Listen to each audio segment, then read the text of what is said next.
तुकाराम महाराज गाथा अभंग 1144. अंतरीचे गोड राहे आवडीचे कोड. अंतरीचे गोड राहे आवडीचे कोड. संघटने येती अंगा गुणदोष मनभंगा. संघटने येती अंगा गुणदोष मनभंगा. उचिताच्या कळा नाही कळत सकळा. उचिताच्या कळा नाही कळत सकळा. तुका म्हणे अभावना भावी मोडते पतना. तुका म्हणे अभावना भावी मोडते पतना. अंतरीचे गोड राहे आवडीचे कोड. अंतरीचे गोड राहे आवडीचे कोड. अर्थ: तुकाराम महाराज म्हणतात, अंतःकरणात जी गोष्ट आवडते त्याप्रमाणे माणसाला बाहेरून इच्छापूर्ती होत असते, पण त्याने त्याच्यासाठी एकांतात राहावे आणि देवाचीच आवड धरावी. दुसऱ्याशी इतर लोकांची संघटना ठेवणे तर मनोभंग करणारे गुण दोष हृदयात उत्पन्न होतील. म्हणूनच त्याच्याशी सलगी ठेवू नये.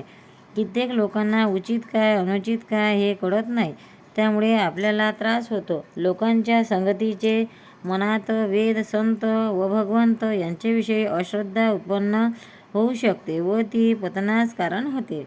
7. तुकाराम महाराज गाथा अभंग 1145. कस याजी ऐसा माझे माथा ठेवा. कस याजी ऐसा माझे माथा ठेवा. भार तुम्ही देवा संत जन. भार तुम्ही देवा संत जन. विचित्र विधाने नाना कळा खेळे.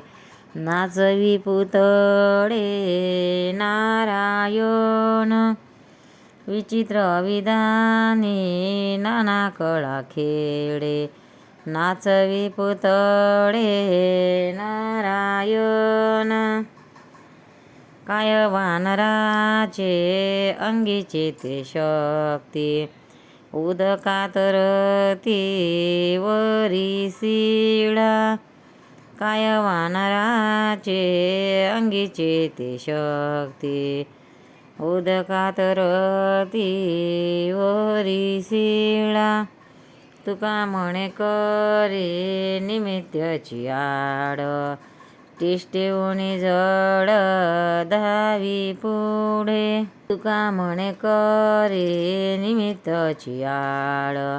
टिष्टेऊनी जड धावी पुढे. कस याजी ऐसा माझे माथा ठेवा. भार तुम्ही देवा संत जन. संतांना उपदेशून महाराज म्हणतात, तुम्ही संतजन मला देवासारखा मानून माझ्यावर असा मोठेपणाचा भार का लादता. भिन्न भिन्न चातुर्याने विचित्र लीला करून नारायण सर्व पुतळे नाचवीत असतो. तो सृष्टी चालवीत असतो. सेतुबंधनाच्या वेळी पाण्यावर शिळा तरल्या ती काय वानराची शक्ती होती. तो रामचंद्रांचाच महिमा होता. देवनिमित्ताला कोणताही पुढे करून त्याच्याद्वारा सर्व जड आणि चेतन चालवतो. तुकाराम महाराज की जय. पंढरीनाथ भगवान की जय.